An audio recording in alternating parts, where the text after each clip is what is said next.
Photos. In a new digital age, ways of capturing a moment in time have been left in the past. As photos are lost, the stories they tell also disappear. As they say, a photo is worth 1,000 words, and these people's words have been left behind.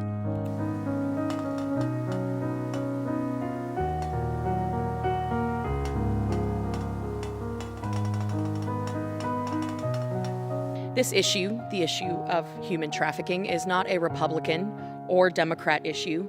It is an American issue.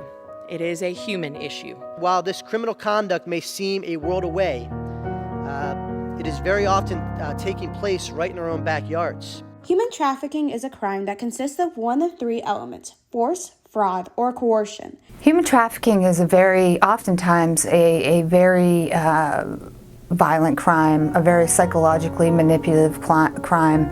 This violence and manipulation can lead to long-term impacts on victims that they will battle for the rest of their lives. We see complex trauma oftentimes with victims who have been targeted by human traffickers. Some results of this complex trauma include substance abuse disorders, long-term PTSD, and suicidal thoughts and actions. I didn't want to deal with the pain, if that makes sense. I felt like I just want to be happy. I just want to hit the reset button. To hit the reset button, these victims need resources that are not always available in their communities. And I would say the other point of frustration is just lack of resources. We don't have good treatment programs for victims of sex trafficking. Some of their needs are a little bit unique.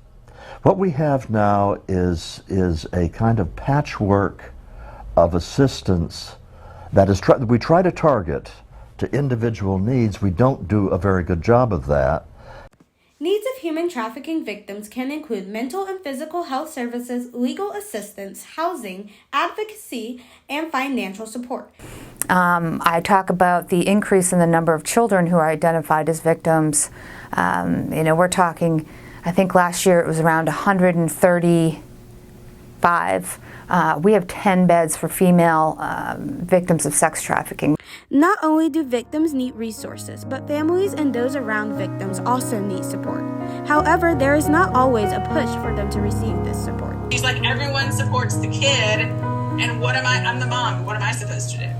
There may be resources that they could tap at the state level, but they don't always know about it. If the family doesn't understand that that's something that they may need in terms of working through what's happened to either their child or their niece or nephew or what have you, how are they going to seek those support services? Another barrier that stands in between victims and families and the resources they need is socioeconomic status. But I do think that lower socioeconomic communities do not have access to the same resources as those in higher economic brackets. There are counties that don't have a qualified mental health professional in the whole county.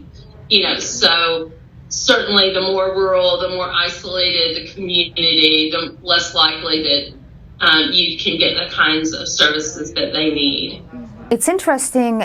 I've always said that poverty fuels the crime of human trafficking. Previous legislators have attempted policies to support victims and families of human trafficking, so that we can develop a resource directory on the South Carolina Human Trafficking website. This is something actually that we've been mandated in legislation to create. One of the things that I think is, we should pay attention to is that there has been legislation passed called the Safe Harbor Law. While the safe harbor laws and regulations like these are important, their main focus is to protect the youth from prosecution. As of now, there are no systems in place to support these victims out of the legal system. To truly help these victims, the federal government needs to fund a support system with an array of resources that have an emphasis on mental health. If you don't stabilize their mental health, they're not going to be able to access the resources that are available for them, like school and shelter and rehab.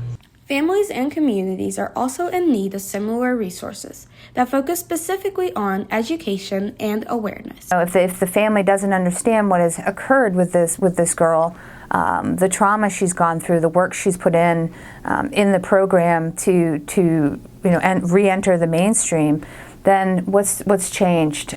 The biggest barrier faced when trying to push bills such as these is cultural differences. Legislators have to create policies that help all states and don't face backlash in certain areas. Here in Columbia especially, and like in the Black community especially, people are always like, well, no, you don't need counseling, and therapy is bad, and we don't believe in that. And there's different cultural elements at play. There's different priorities in terms of how to address it. So I do think that the cultural elements definitely impact the way that we respond to trafficking. Despite this challenge, we must provide support for these victims and families, for people all across the United States in any economic bracket. We must provide a chance for victims to tell their stories and find themselves, to not be swept up by the overwhelming powerlessness that is faced by these victims and communities today, to not be left behind.